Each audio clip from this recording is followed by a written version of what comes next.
This is Piggy, Piggy the pug, and she's a very cute pug. The topic of today's discussion is itchy dogs, and pugs are very itchy. But I just want to show you the areas because there's a lot you can learn by knowing where your animal itches. So if your animal scoots on the ground, so if you're all sitting there and all of a sudden your animal's doing like this, it's scooting across the floor. She does that pretty good. Scoot. Ooh. And they scoot right on their butt. Sometimes they'll have even their tail up because they're trying to itch their anal glands, which, and if you see my other videos, anal glands are right there below the anus. Yes, I don't have gloves, okay? But I'm not really gonna put my hand right on the anus. I'm gonna put it below it. The anal glands are at below the anus at 4 and 8 o'clock.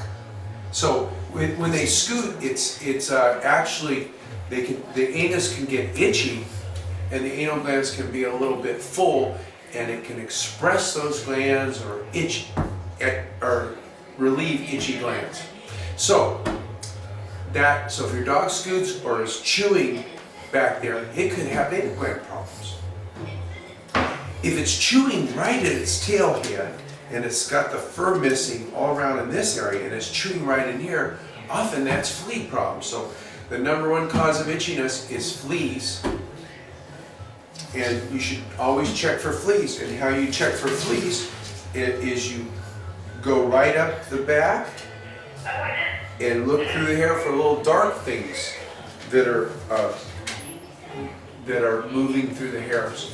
And also you can check to see if there's any fleas on the belly, because fleas might be in here or in here, and you might see big dark things moving across. So fleas can cause itching. Another thing that causes itching is pollens and molds, hay fever. So what would the signs of that be? Well, signs of that would be dogs will often take their feet, they'll lay down and they'll just chew on their feet. That dog been given any Rivendell count? Oh, something's happening. Something's happening. Chew on your feet some more. Chew, chew, chew, chew, chew. And then they'll chew on their other foot. Chew, chew, chew, chew, chew. And maybe even their back foot. But they'll chew, and they're not just chewing on their foot, on the whole foot. They don't put their mouth on the foot, but they chew underneath and lick between the pads. And that's hay fever. And that's because their pads get very inflamed and they're itching them. So that's a cause of hay fever. Also, itchiness of the pads can be associated with also itchiness in the ear. So if you were to lift up an ear, it might be red all through here, redder than normal. So ears that are red in here, and itchy feet, and sneezing and runny eyes can be hay fever. So remember, we'll go back. Fleas can cause itchiness here. Anal glands can cause itchiness back there. Itchy feet and sneezing and runny eyes and red ears can be hay fever.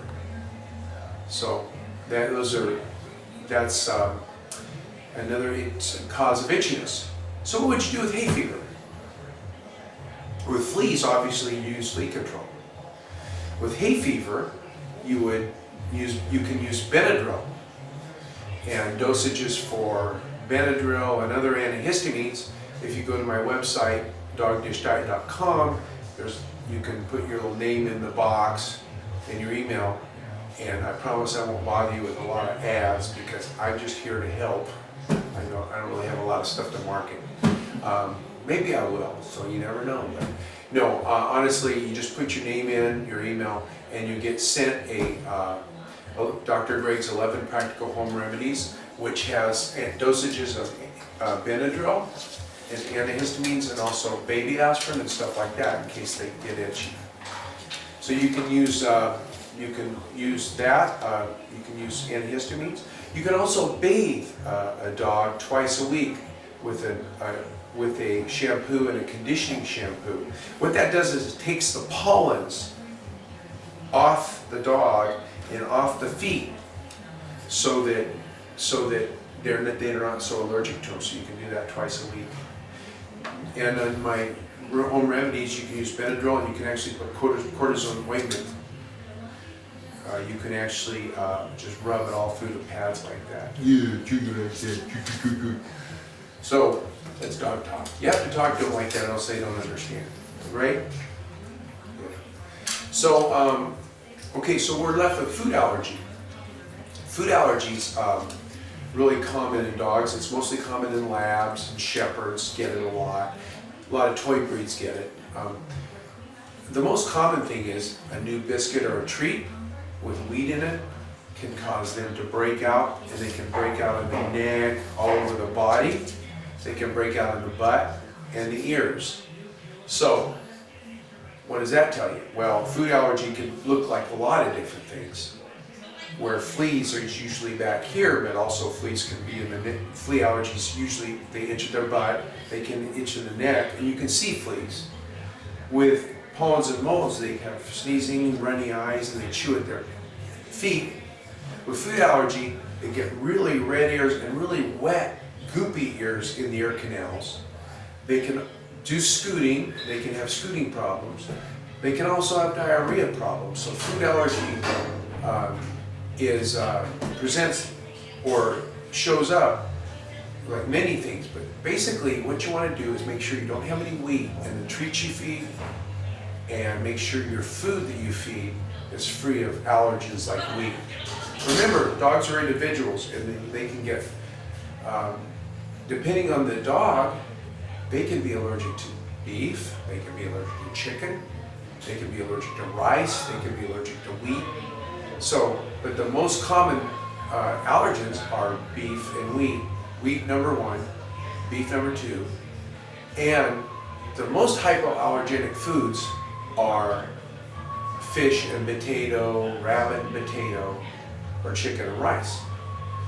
So, you can always think about all that, but remember, the treats are the worst. If you have a dog with allergies, please don't feed them the grocery store treats like, I can't say what they are because I'll probably get sued, but you know what they are. They look like a bone, but really they're just a biscuit filled with wheat. So, food allergies. So again, fleas, itching this area. Hay fever, runny eyes, and that's a big eye to run. Sneezing, red ears up in here, chewing at their paws. Chew, chew, chew, chew, chew. Let's do the other one so we can work out. Chew, chew, chew, chew, chew, chew. So if your dog sits there and licks and chews at his paws, that could be hay fever. Let's see, what else? Sneezing, runny eyes, licking at the paws. And then food allergy could be, even though anal gland problems can look like allergies if they're full, sometimes anal glands get inflamed by allergens in the food, and they can get anal gland problems. So if you have a dog with anal gland problems, try changing the food. Maybe it will help, maybe it won't, but it sure is better than a dog scooting on his butt all over your house. So change his food. Check out my website, Dog Dish Diet. I have all kinds of suggestions for you. And anyway, just thought I'd give a little tutorial so that you can understand the different allergies. And remember, on my website, Dog Dish Diet, you can download Dr. Greg's 11 Practical Home Remedies, and that has all the dosages of Benadryl and aspirin and even Pepsid you can use on dogs when they're vomiting. So a lot of things, maybe your dog's sick and God, you think, should I take it to the emergency? But maybe you want to try something over the counter first. Always take if your dog acts real sick, always take it to them. But sometimes it's helpful to use a little cortisone cream on a rash, or baby aspirin for pain, or antihistamines for hives or itchings or bug bite or allergies. What do you think, Biggie? What do you think? Is that dog? It's waking up from a spay and is whining. What do you think about that? You like it here, don't you? One of the few dogs that like it here. Anyway, have a good day.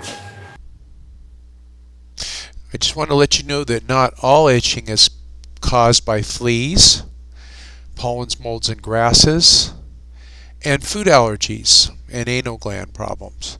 Some itching can be caused by mange mites. They crawl under the skin in puppies and cause really scabby areas in their ears and elbows, and are really, really itchy. Also, there's yeast infection that can occur all over a dog's body, and these yeast are normally present but overgrow in the face of inflamed skin. So that's why I always suggest that no matter what you think your dog's problem is, that you feed a better diet. Because if your dog is sensitive to pollens and molds and grasses, if their skin's healthier, it may not react as much.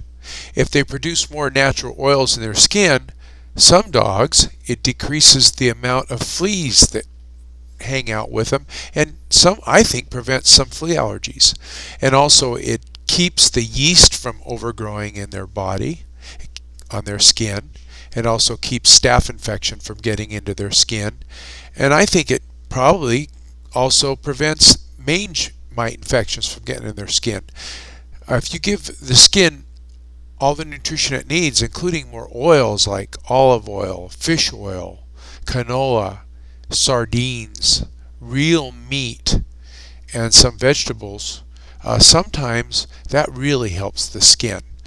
So I just want to let you know that, and also that you're welcome to go to my site, Dog Dish Diet, and download my free 11 practical home remedies. In that, I teach you how to treat your dogs if they have hay fever. I'll teach you how to treat your dog with antihistamines, some over-the-counter Benadryl, aspirin if they're limping, Pepsid if they're vomiting. And why do I do that? Well, I know what it's like. Vets are expensive, and I want to help you take care of the things that you can. But remember, I didn't give you the whole scope of what can happen. And if your dog doesn't sound like any of those that I mentioned, or it has real problems, get them to the vet, because your dog may need antibiotics. It might need an antifungal pill like ketoconazole. It might need an antibiotic like cephalexin, and steroids are sometimes real helpful for itchy dogs. So anyway, have a great day. Hope you enjoyed it.